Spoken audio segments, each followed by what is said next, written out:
हत्येचा व्हिडिओ बघून कुटुंबियांच्या अश्रू अनावर. मयत सरपंच संतोष देशमुख यांच्या हत्येप्रकरणी मोठी अपडेट. बीड जिल्ह्यात सरपंच संतोष देशमुख यांच्या हत्येप्रकरणी रोज नवे धक्कादायक खुलासे होत आहेत. आता संतोष देशमुख यांना हालहाल करून मारतानाचे 15 फोटो आणि 3 व्हिडिओ व्हायरल झाल्याची धक्कादायक माहिती समोर आली आहे. पोलीस तपासात ते व्हिडिओ आणि फोटो हाती लागल्यानं आरोपींच्या निर्दयपणाचा पुरावा मिळाला आहे. या माध्यमातून संतोष देशमुख यांची हत्या किती अमानुष पद्धतीने करण्यात आली हे स्पष्ट झाले. ही अत्यंत क्रूर हत्या असून आरोपींना कठोर शिक्षा झाली पाहिजे अशी मागणी संतोष देशमुख यांचे कुटुंबीय आणि समर्थक करतात. संतोष देशमुख यांचे भाऊ धनंजय देशमुख यांनी या घटनेनंतर भावनावश होत प्रतिक्रिया दिली. या हत्याकांडानंतर संतोष देशमुख यांच्या कुटुंबियांना न्याय मिळावा यासाठी सामाजिक आणि राजकीय पातळीवर संताप व्यक्त केला जातोय. मनोज जरांगे पाटील, धनंजय देशमुख आणि दादासाहेब खेडकर यांनी देखील आपल्या प्रतिक्रिया देत संतोष देशमुख यांना न्याय मिळाला पाहिजे अशी ठाम भूमिका घेतली आहे.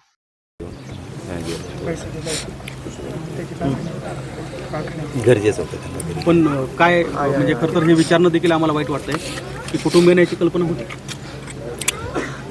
कोणालाच नसेल राज्यात वाईट म्हणजे आणखी नाही, त्यांना माहिती आहे का नाही घरात म्हणजे आतल्यांना नाही माहिती. मला यांना समजा म्हणजे भायला काय माहिती, पण धीर धरावं लागणार. आपल्या संतोष भाईवर ते हसले, हसता चेहरा कार्यक्रम केला, हसत्या चेहऱ्याचा कार्यक्रम केला. जाणून बुजून काहीच नव्हतं केलेलं त्यांनी, तरी पण त्यांना हसता चेहरा पुन्हा हसता नाही दिसला. त्यांना संतोषबाई स्वप्न पूर्ण करावं लागलं. संतोषबाईवर जे हसले, संतोषबाईला हसायला लावावं लागणार, बदला घ्यावा लागणार, बदला होणार. धीर द्यायला आला न द्यानं त्यांना आज कचले राज्याने आज त्यांना धीर देण्याची गरज. आपल्या घरातले लेकरं कशी मग तुझे भाव करते राज्यातले मराठी, पण आमच्या कुणाच्या घरातला मेला असता मराठ्यांचा तर मग आम्ही तुझ्या भावच केला. संतोषबाई आपल्या घरातलं लेकरं म्हणून सगळ्यांनी राज्यभरातल्या लोकांनी पाठीशी उभारायचं, सगळ्याच जातीच्यांनी राहायचं त्यांच्या पाठीशी, संतोषबाईच्या कुटुंबाच्या पाठीशी. आणि आपलं लेकरं म्हणून समजा आपल्या घरातलं लेकरू जर असं मारलं किती राग येतो आपल्याला, किती चिडी येते. ती चिडी तो पुढं कट्टर मराठी असली पाहिजे. कडवडवाना मराठ्यांना असलबाना जरा पाहणीसुद्धा तांबर देऊ नका. सगळे सारखेच आराम नाही घेतलं तर बघू, पुढचं बघू. आता बदला होणार आहे. तुम्ही धीर देण्यासाठी आलात पण रात्रभर तुम्ही पण झोपला नाही. आता तुम्ही परत चाललेत का इथंच थांबणार आहेत काय म्हणजे थोडी अंगात आग व्हायची माझ्या. या कुटुंबाची परवानगी घेऊन हॉस्पिटलला ॲडमिट व्हायला कोणाच जागेवर चालू. मी तसं चालू, मला रात्रभर झोप नाही आली की मी असे फोटो उभे आहे जिंदगीत नाही बघ. पण तुमच्या डोळ्यात आम्ही कधी अश्रू बघितले नाही. मी लय कठोर आहे दादा, शब्द सांगतो. मी लय कठोर आहे, लय कठीण काळजी आहे. पण वाईट गेलं अनुभव तुम्ही दिवस बघायला लावू नको. हां, तुला लय अवघड होईल.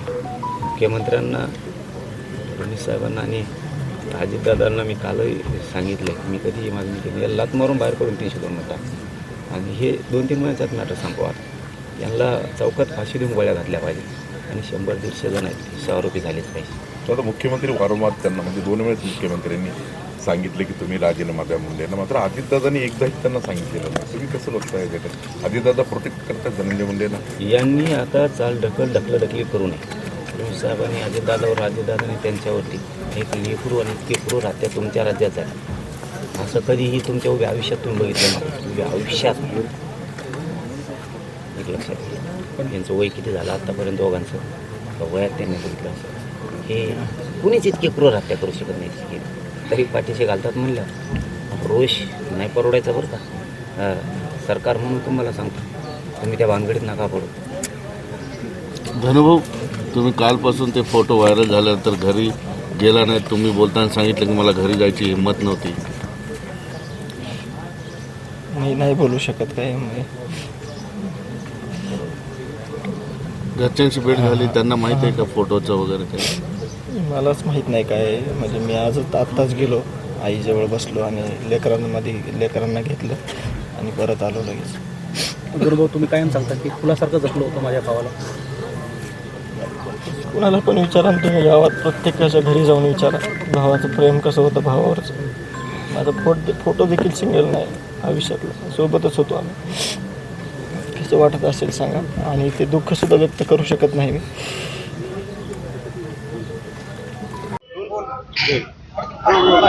काय सांगाल, रात्री छायाचित्र ज्या व्हायरल झाल्यानंतर एक संतापाची भावना आहे, बीड जिल्हा बंदची हाक दिली, काय मागण्याचं? ज्या पद्धतीनं मारहाण केली गेली ती मारहाण करण्याची जी पद्धत आहे तो जो व्हिडिओ बघितल्यावर लक्षात येईल की त्या व्हिडिओमध्ये जयराम चाटे संतोष अण्णाची पॅन्ट काढतोय, त्यानंतर त्यांच्यासोबत ते बाकीचे आरोपी वाईट कृत्य करतायत आणि त्यानंतर प्रत्येक गुन्हे हा त्यांच्या तोंडात लघवी करतोय. त्या वाईट पद्धतीने त्यांना मारलेलं आहे आणि ते जीव गेल्याच्या नंतर चहा पाणी मागतायत, तिथं आरोपी एन्जॉय करतायत, मजा घेतायत त्या ठिकाणी. ते व्हिडिओ बघितल्याच्या नंतर लक्षात येईल की किती वाईट पद्धतीने त्या ठिकाणी त्यांना मारण्यात आलेलं आहे.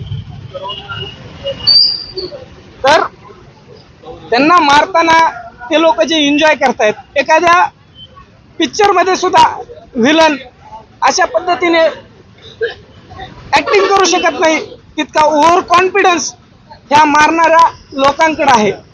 तर हा ओव्हर कॉन्फिडन्स कुठून आला, कोण आहे याच्या पाठीमागं, ही ताकद यांना कुठून भेटली?